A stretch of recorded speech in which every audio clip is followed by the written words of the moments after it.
C'était après la mort de Jésus. Le soir venu, en ce premier jour de la semaine, alors que les portes du lieu où se trouvaient les disciples étaient verrouillées par crainte des Juifs, Jésus vint, et il était là au milieu d'eux.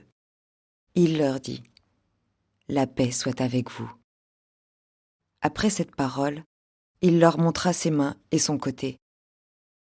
Les disciples furent remplis de joie en voyant le Seigneur. Jésus leur dit de nouveau : « La paix soit avec vous. De même que le Père m'a envoyé, moi aussi je vous envoie. » Ayant ainsi parlé, il souffla sur eux et il leur dit : « Recevez l'Esprit Saint. À qui vous remettrez ses péchés, ils seront remis. À qui vous maintiendrez ses péchés, ils seront maintenus. » Or, l'un des 12, Thomas, appelé Didyme, c'est-à-dire jumeau, n'était pas avec eux quand Jésus était venu. Les autres disciples lui disaient : « Nous avons vu le Seigneur. » Mais il leur déclara : « Si je ne vois pas dans ses mains la marque des clous, si je ne mets pas mon doigt dans la marque des clous, si je ne mets pas la main dans son côté, non, je ne croirai pas. » 8 jours plus tard, les disciples se trouvaient de nouveau dans la maison, et Thomas était avec eux. Jésus vient, alors que les portes étaient verrouillées, et il était là au milieu d'eux. Il dit : « La paix soit avec vous. » Puis il dit à Thomas : « Avance ton doigt ici, et vois mes mains. Avance ta main, et mets-la dans mon côté. Cesse d'être incrédule, sois croyant. » Alors Thomas lui dit : « Mon Seigneur et mon Dieu. » Jésus lui dit : « Parce que tu m'as vu, tu crois. Heureux ceux qui croient sans avoir vu. » Il y a encore beaucoup d'autres signes que Jésus a faits en présence des disciples et qui ne sont pas écrits dans ce livre.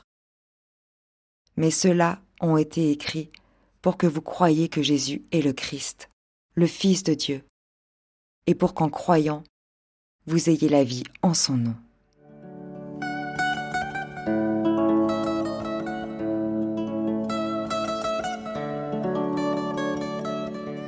Ce deuxième dimanche de Pâques est celui où l'Église nous invite à fêter la divine miséricorde. Le mot français « miséricorde » correspond à 2 termes hébreux. Le premier terme exprimant la tendresse maternelle et paternelle, qui se traduit par la compassion ou le pardon, et le deuxième terme désignant la relation qui unit 2 êtres et implique la fidélité. En ce jour et en relation avec cette fête, la liturgie propose à notre méditation les 2e et 3e apparitions de Jésus ressuscité dans l'évangile de Saint Jean.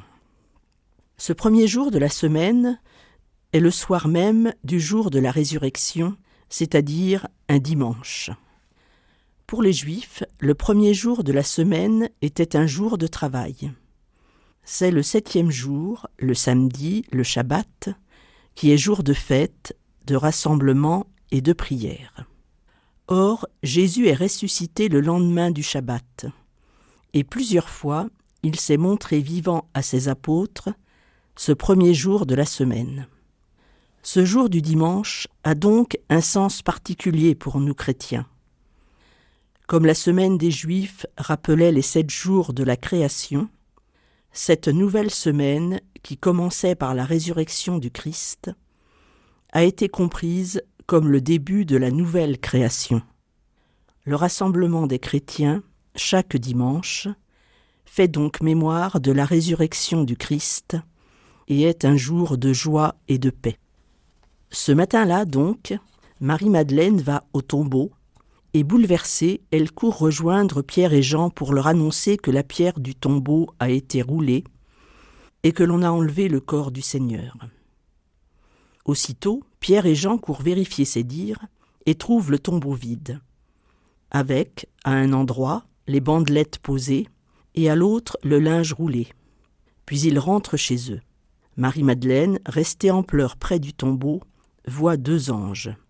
Puis un homme qu'elle prend pour un gardien, mais en qui elle reconnaît Jésus quand il l'appelle par son prénom.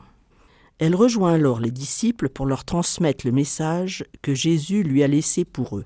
« Je monte vers mon Père qui est votre Père, vers mon Dieu qui est votre Dieu. » Au soir de ce même jour, les disciples sont réunis comme le font les familles en deuil, et ils ont vérifié les portes par peur des Juifs qui ont condamné Jésus. Sage précaution, car ces mêmes Juifs pourraient bien les accuser d'avoir enlevé son corps et venir les arrêter. Soudain, Jésus vient les visiter. Il est là, au milieu d'eux, libre de toute contrainte, les verrous et la peur, et leur dit « La paix soit avec vous », salutation habituelle chez les Juifs. Jésus leur montre ses mains et son côté. La résurrection n'efface pas les traces de ses souffrances, ne gomme pas la mort. Le Christ garde à jamais sa part d'humanité. Il est pour toujours vrai Dieu et vrai homme. Les disciples le reconnaissent vraiment, et une joie profonde les envahit. Il est bien vivant, d'une autre façon, certes, et il a tenu sa promesse. Quand il leur redit « La paix soit avec vous », ils reçoivent vraiment cette paix comme étant don de Dieu, fruit du sacrifice de Jésus, plénitude de bonheur et de joie. Puis Jésus souffle sur eux et leur dit « Recevez l'Esprit Saint ». Le verbe utilisé par Jean est le même que celui utilisé dans la Genèse. Dieu façonna l'homme, la glaise de la terre, et il souffla sur son visage une haleine de vie, et l'homme devint un être vivant. Le don de l'Esprit effectue effectivement une nouvelle création. Le don de l'Esprit, effectué par Jésus ressuscité, fait de nous une créature nouvelle, douée d'un principe de vie qui est participation même à la vie de Dieu, capacité à entrer dans le royaume de Dieu. L'esprit que donne Jésus est un Esprit Saint qui nous donne de vivre en conformité avec la loi de Dieu et spécialement celle de l'amour du prochain. Jésus donne cet esprit par sa bouche qui a transmis aux disciples les paroles de vie reçues de Dieu. À qui vous remettrez ses péchés, ils seront remis. À qui vous maintiendrez ses péchés, ils seront maintenus. Ce don de l'Esprit est né à la mission de réconciliation. Il n'y a pas d'autre mission que de réconcilier les hommes avec Dieu. Il envoie ses disciples annoncer une seule chose à tous les hommes : Dieu est amour et pardon.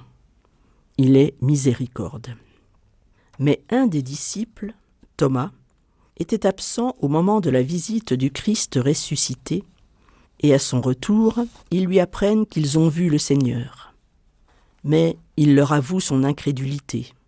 Il leur déclare qu'il ne peut croire sans avoir vu et touché ses blessures. Il a besoin de preuves tangibles. La parole des autres ne lui semble pas fiable. 8 jours plus tard, alors que les portes sont toujours verrouillées, Jésus se tient au milieu d'eux et les salue. Il semble être venu uniquement pour Thomas et l'invite à le toucher de façon à s'assurer qu'il n'est pas un pur esprit et qu'il s'assure que son corps garde bien les cicatrices des blessures. Jésus accepte Thomas avec ses faiblesses et l'accompagne sur son chemin de foi par un signe de réconfort. Mais il lui fait comprendre aussi que la foi est possible sans signe.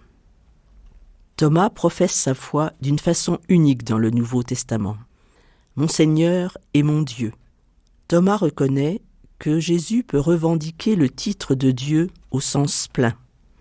Grâce à sa résurrection, il a retrouvé la gloire qu'il avait auprès du Père avant que le monde fût. Les apôtres prirent l'habitude de réserver le terme Dieu pour le Père et gardèrent le nom Seigneur pour Jésus, le Fils. La conclusion de Jean peut être pour chacun de nous une invitation à relire les signes de Dieu dans nos vies. Miséricorde qui ont conforté notre foi en Christ ressuscité et à nous interroger sur notre témoignage dans notre quotidien de notre foi en Christ ressuscité. Il nous invite aussi, comme le fait le Christ dans cet évangile, à être pour les autres un signe de cette miséricorde de Dieu qui donne la vie éternelle.